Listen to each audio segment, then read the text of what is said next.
கிறிஸ்துவுக்குள் மிகவும் பிரியமான சகோதர சகோதரிகளே, இயேசு கிறிஸ்துவின் நாமத்தினாலே உங்கள் யாவருக்கும் எனது அன்பின் நல்வாழ்த்துதலையும் வணக்கத்தையும் தெரிவித்துக் கொள்கிறேன். இன்றைய பகலின் குளிர்ச்சியான நாளின் தியான வசனம் லூக்கா எழுதின சுவிசேஷம் 22ஆம் அதிகாரம் 9ஆம் வசனம். அதற்கு அவர்கள், நாங்கள் அதை எங்கே ஆயத்தம் பண்ணும்படி சித்தமாய் இருக்கிறீர் என்று கேட்டார்கள். இயேசு சீசர்களோடு பேசிக்கொண்டிருந்தார். அப்போது பஸ்காவை பலியிட வேண்டிய புளிப்பில்லாத அப்ப பண்டிகையின் நாள் வந்தது. அப்பொழுது இயேசு பேதுருவையும் யோவானையும் அழைத்து, நாம் பஸ்காவை சாப்பிடும்படி, பஸ்கா பண்டிகையை கொண்டாடும்படி நீங்கள் போய் ஆயத்தம் பண்ணுங்கள் என்று சொன்னார். அவர்கள், நாங்கள் பஸ்காவை எங்கே ஆயத்தம் பண்ணும்படி நீர் சித்தமாயிருக்கிறீர் என்று கேட்டார்கள்.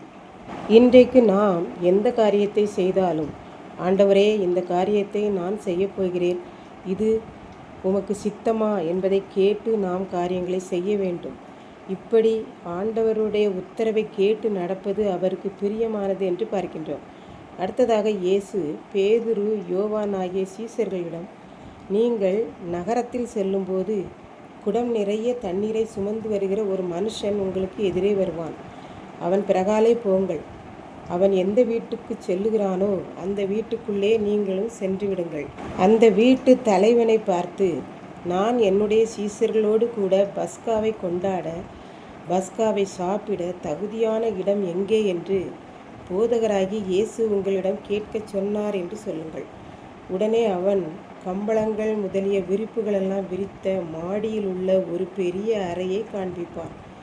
அங்கே பஸ்காவை ஆயத்தம் பண்ணுங்கள் என்று இயேசு கூறினார். அவர்கள் போய் இயேசு சொன்னபடியே கண்டு பஸ்காவை ஆயத்தம் செய்தார்கள். ஆண்டவருக்கு சித்தமான நேரம் வந்தபோது இயேசுவும் 12 சீசர்களும் அவரோட கூட பந்தியிருந்தார்கள். இந்த சம்பவத்திலிருந்து நாம் என்ன கற்றுக்கொள்கிறோம் என்றால், நாம் ஆண்டவருடைய சித்தத்தை அறிந்து செயல்படுவது மாத்திரமல்ல, அந்த 2 சீசர்களும் அவர் சொல்லுக்கு கீழ்ப்படிந்து சென்று வேலையை முடித்தது போல நாமும் ஆண்டவருக்கு கீழ்ப்படுகிற போது அவருடைய சித்தம் வெளிப்படுகிறது என்று சொல்லி நாம் பார்க்கின்றோம். அடுத்ததாக அவருடைய சித்தத்தை அறிந்து நாம் கீழ்ப்படுகிற போது இயேசுவும் சீசர்களும் எப்பொழுதும் ஆயத்தமாயிருந்த மேல் வீட்டறையின் அனுபவத்தை பெற்றது போல நமக்கும் ஆண்டவர் மேல் வீட்டறையின் அனுபவத்தை தருவார் என்று பார்க்கின்றோம். இப்படித்தான் ஒரு பள்ளியில் கல்வி சுற்றுலா சென்றார்கள். அந்த சுற்றுலாவுக்கு ஒரு மாணவனுக்கு 500 ரூபாய். ஆகவே எல்லா மாணவர்களும் தங்களது ஆசிரியர்களிடம் பணம் கொடுத்தார்கள். ஒரு மாணவன் மாத்திரம் பணம் கொடுக்கவும் இல்லை, பெற்றோரிடம் கேட்கவும் இல்லை. ஆசிரியர் அவனிடம், நீ மாத்திரம் ஏண்டா பணம் கொடுக்கவில்லை? அம்மா நாளைக்கு தருவேன் என்று சொன்னார்களா என்று கேட்டார்கள். நீ மட்டும் அமைதியாக வேறே இருக்கிறாய், என்ன ஆச்சு என்றார்கள். அதற்கு அவன், நான் இன்னும் என் அம்மாவிடம் இதை சொல்லவே இல்லை டீச்சர் என்றான்.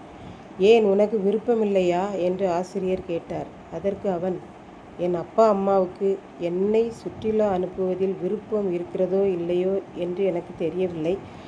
ஆனால் நான் மனதிற்குள்ளாக ஜெபித்துவிட்டு இன்றைக்கு கேட்கிறேன் டீச்சர் என்றான். அன்று மாலை அவன் கேட்டான்.